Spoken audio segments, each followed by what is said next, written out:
Hello and welcome back to the Chronicles of a Gooner. If you're watching this video, it's because you've become a patron of the channel, for which we thank you very, very much. Really appreciate your support. And one of the things that we'll be bringing you going forward is post-match reaction, almost on the final whistle. I left it a little bit longer today because I wanted to hear from Mikel Arteta before I did this, so I could give you my thoughts on the whole picture.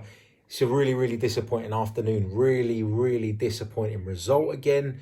Again, it's the nature of the defeat that makes it really hard to take. Of course, the injury to Bernd Leno as well is really massive. And you know, when you think about what we have beyond Bernd Leno, you know, Emi Martinez is a decent enough goalkeeper, but he's not somebody that you would look to for a long period of time, in my opinion. And now that, you know, Leno's out, and it looks like Leno's going to be out for a while, you could be justified in saying that Arsenal are going to need to stretch what is already a limited transfer budget even further this summer to try and go out there and get a goalkeeper as well. Because if Bernd Leno is going to be out for 6 or 7 months, if it is ligament damage, as we suspect, then, you know, that could be a real problem. I mean, Arsenal created a few opportunities today, and we were better in that sense, I thought. You know, having Pepe, Lacazette, Aubameyang up top, you're always going to get something. I thought that Bukayo Saka was pretty good.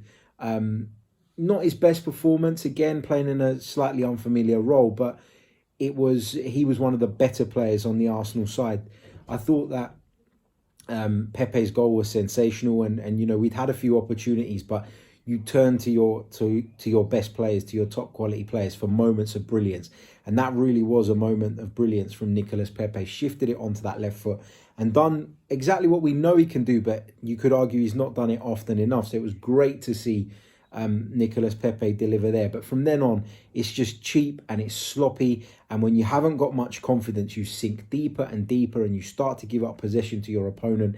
And the first goal that Brighton scored, Arsenal were just caught napping from the short corner, and you can't afford to do that at this level. You can't afford to be caught napping and sleeping. And in my opinion, a couple of players should have gone out to deal with that corner. I think it was only one, Dani Ceballos, who was half asleep. The ball comes across the penalty area, and again, Arsenal not fighting. There's no desire.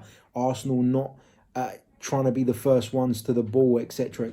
So really frustrating stuff from that one. And then, of course, the way we lost the game. I mean, maybe I'm being overly critical here in the heat of the moment, because obviously we've just thrown away a lead and ended up being beaten by Brighton, who coincidentally, if I'm not mistaken, have done the double over us now this season, which is disappointing when you consider where they are in the league table.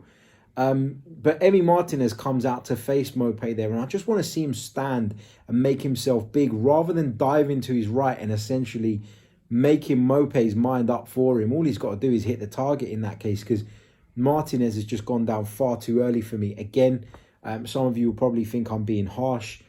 That's just my take on it. Then, of course, there was the shenanigans after the final whistle. Well, right at the end of the game, wasn't it? With Matteo Guendouzi and Neil Maupay. And, you know, Maupay, for me, was out of line doing what he did in the first half, jumping into Bernd Leno. It is frustrating. It's not the first time that we've lost a key player because somebody's jumped into someone or pushed someone or just left a bit in. And it's horrible to see. And I was pretty pissed off with Maupay.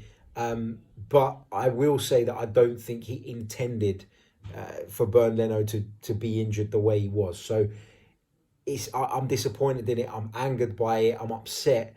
But I'm not going to sit here and say he meant it. I don't think there was any malice in it. I genuinely don't. But it is disappointing when time and time again Arsenal lose key players as a result of things like that. And, you know, the more frustrating thing about this afternoon was the fact that the referee allowed so many bad challenges to go. Throughout the game, Brighton were kicking us, chopping us, pushing us, barging us, you name it. And, you know, how Bissouma got through that game without a card is beyond me. I mean, there was one challenge, I can't remember if it was on Holding or Mustafi, that for me warranted a red card. How he stayed on the pitch is unbelievable. And it's that accumulation of fouls that upsets me more than one individual incident. And we see it time and time again in the Premier League. We see certain players being allowed to push those physical boundaries. And people wonder why some of the best players in world football don't ever set foot in the Premier League. Well, that is why. because they simply don't get the protection. Really, really disappointing result in the end. Mikel Arteta's substitutions baffled me, if I'm honest. I'm not sure what he was trying to achieve with some of them. He looks at bringing on Kieran Tierney off the bench when you need a goal. And, he's got Mesut Ozil sitting there who, if he obviously thinks he's fit enough to be on the bench. I know that's a debate that rumbles on and on over and over again, so I don't really want to make too much of a thing about that. But just some of the substitutions in general just baffled me. I couldn't make sense of them, and I found it really, really frustrating. I guess it's difficult to know where Arsenal go from here now. It's about picking up the players, and Mikel Arteta, speaking after the game, seemed visibly disappointed. He seemed really angry, which is good in one sense because you want to see your manager feeling that pain. It will make him more determined to put it right, etc. But, you can question Mikel Arteta, and I am a Mikel Arteta fan. I have been from the day he took the job. He wasn't my number one choice in the first place. I made no secret of that. He did grow on me, though, and the early stages of his Arsenal tenure looked really, really good. I know we're only 6 months in now, but I guess what I mean is the earlier stages. But coming back from this break, he'll be really, really disappointed with what he's seen from his players. And with all the shit going on in the background, that doesn't help as well. And I just think it's a really, really big job he's got on his hands, and we'll have to move forward. But moving forward, we may go 2 steps backwards before we move forward. And this summer's going to be massive. We need a massive clear out. There's so many things that he has to address, so many issues.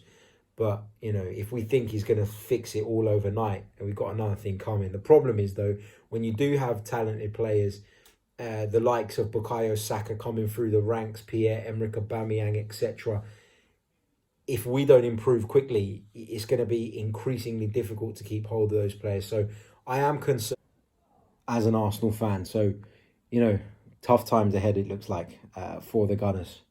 But thank you to everyone for tuning into the post-match reaction. If you have, it means you're a patron, for which we thank you very much. And don't forget, after your 3rd month as a patron, you'll receive a free gift from the Chronicles of a Gooner podcast.